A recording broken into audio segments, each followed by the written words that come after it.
ευχαριστήσουμε θερμά το... So after thanking the Deputy Prime Minister, Mr. Kostis Hatzidakis, for his participation, and not only his participation, but also for holding a dialogue with the positions of our ENE, we keep in mind the issue of reskilling, know-how, because this has to do with the measures that may strengthen growth. So we now enter session 4. That is the crux of the matter, as Christian would put it. This is the margin tax, the marginal element, and indeed we do have the pleasure to have the competent minister for this, deputy minister rather, for economy and finance. Then we are going to listen to Mr. Thomas Apostolidis, who is going to present the views of ENE, and then Ms. Athanasia Krivou is going to be moderating this panel discussion. Minister, please take the floor.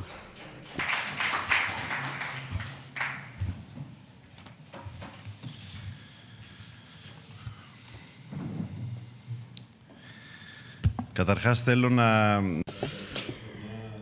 Well, I'd like to thank you for the invitation to participate in this economic forum of the Hellenic Entrepreneurship Association, an institution that has grown to show that this is a reference point for a fertile dialogue between the entrepreneurial community and the state, reflecting the needs of Greek society that is obviously linked to entrepreneurship. And this I say because ENE is indeed a dynamic body expressing modern Greek entrepreneurship, undertaking actions and adopting proposals that have contributed to the formulation and shaping of policies, promoting competitiveness and innovation to assist the Greek state through this valuable exchange of information to implement policies that reflect the modern needs that the Deputy Prime Minister mentioned. It is a fact that where the heart of production and economy beats is where the matrix lies, from which the state can get specific stimuli to implement specific policies. This is an ever more important need because this forum takes place in a period where our country is in an environment of political and economic stability.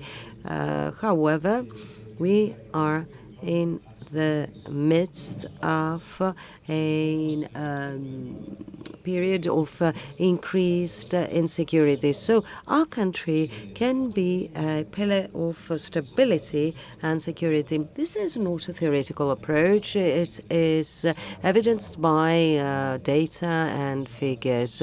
We have growth rates that are much higher than the EU average. The public debt, which occupied us a lot vis-a-vis the public discourse, is being de-escalated.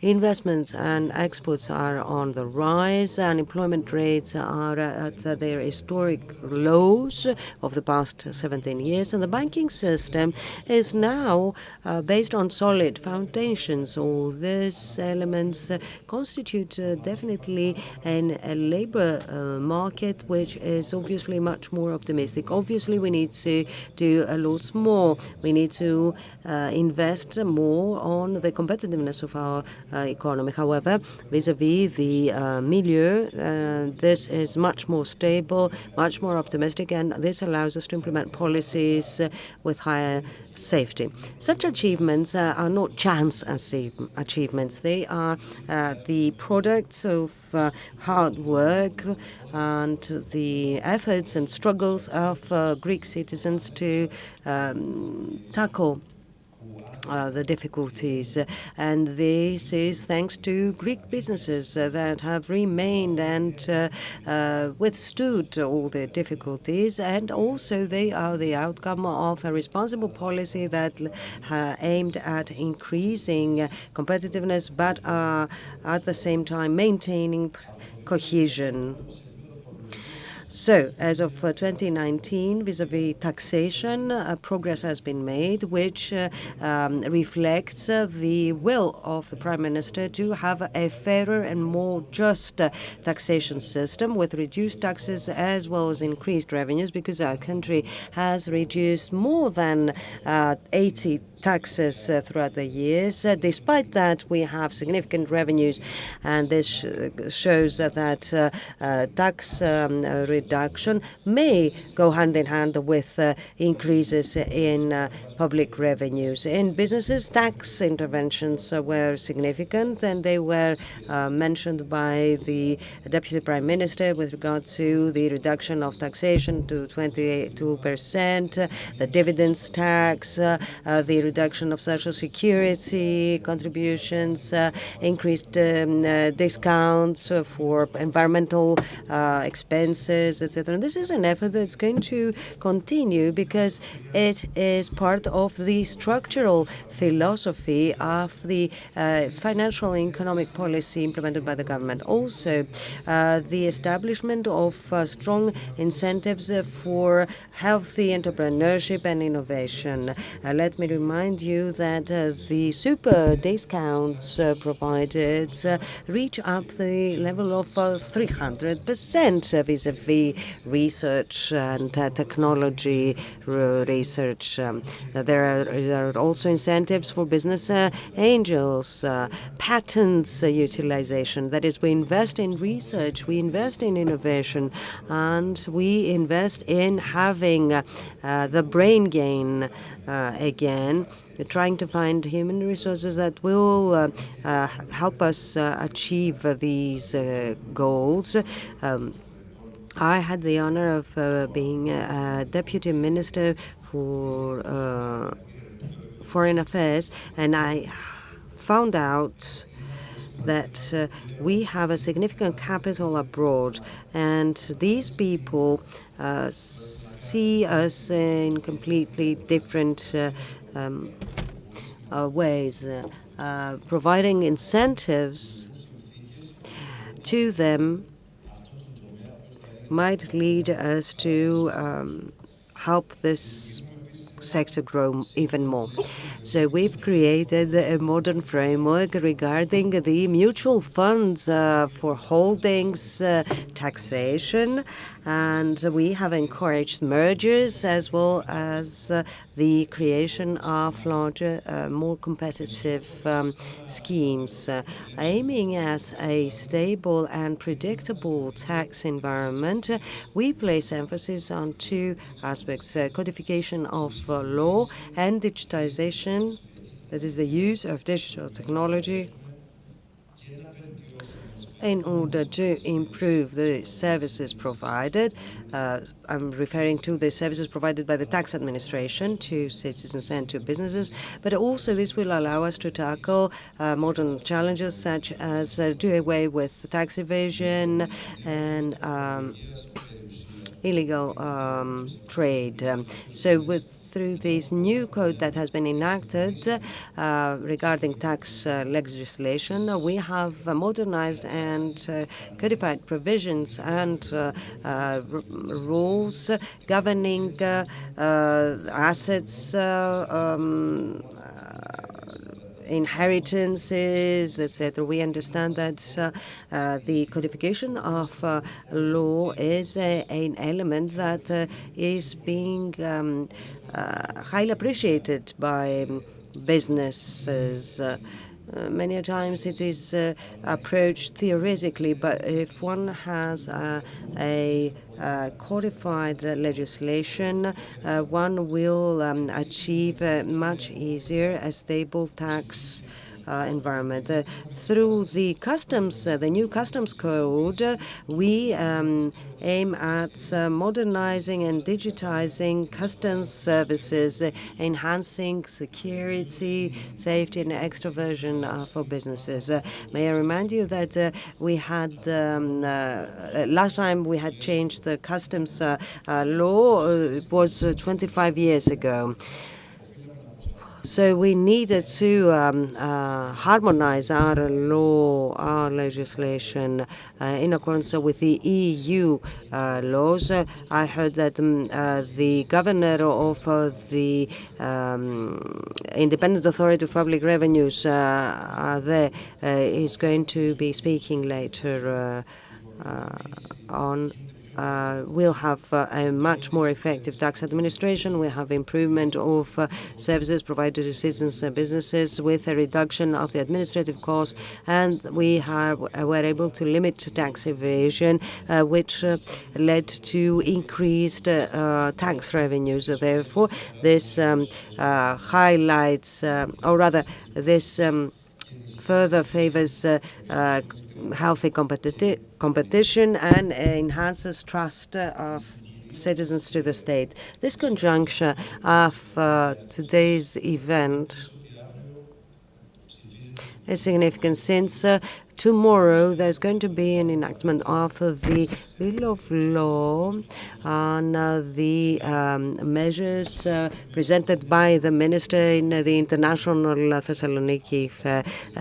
We are not talking about fragmentary provisions for certain categories of citizens or businesses. It's a structural reform. Maybe we haven't seen it since the 70s.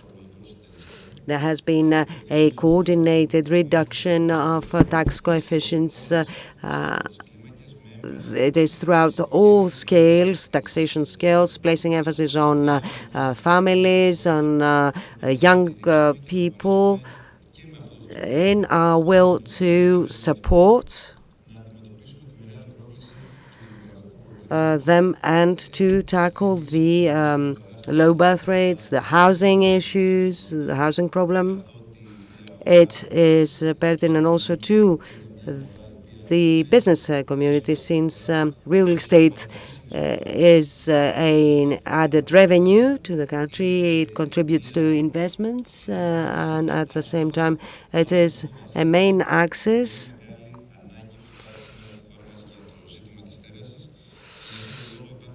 of social policy. This is why we have certain provisions favoring the building of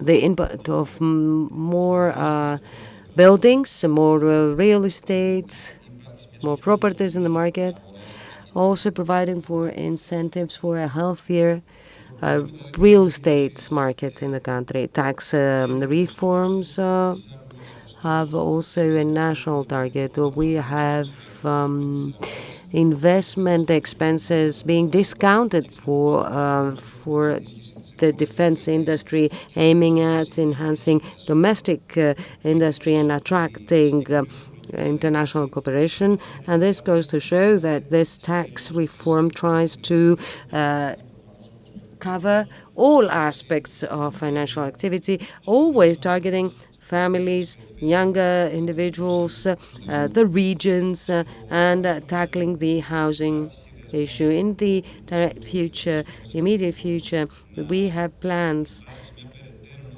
to have a further evaluation of the tax ruling processes. We are currently processing such efforts, and in parallel we enhance our cooperation with the EU member states to combat tax evasion, tax avoidance, and to achieve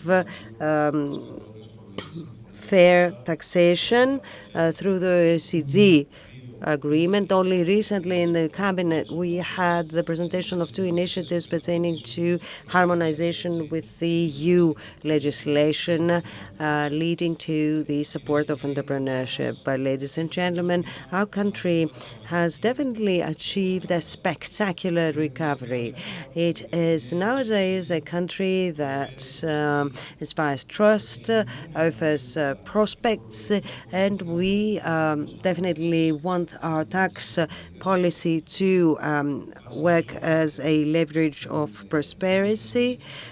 We hold as a basis this fiscal stability that we have achieved, and we want to create a environment that is entrepreneurship friendly, leading to more investments, to more jobs, to a more productive Greece. So as I've already mentioned, taxation is a very significant tool towards this direction, and already we have made steps providing incentives, reducing tax coefficients, and we aim at going through with this effort. There are many challenges.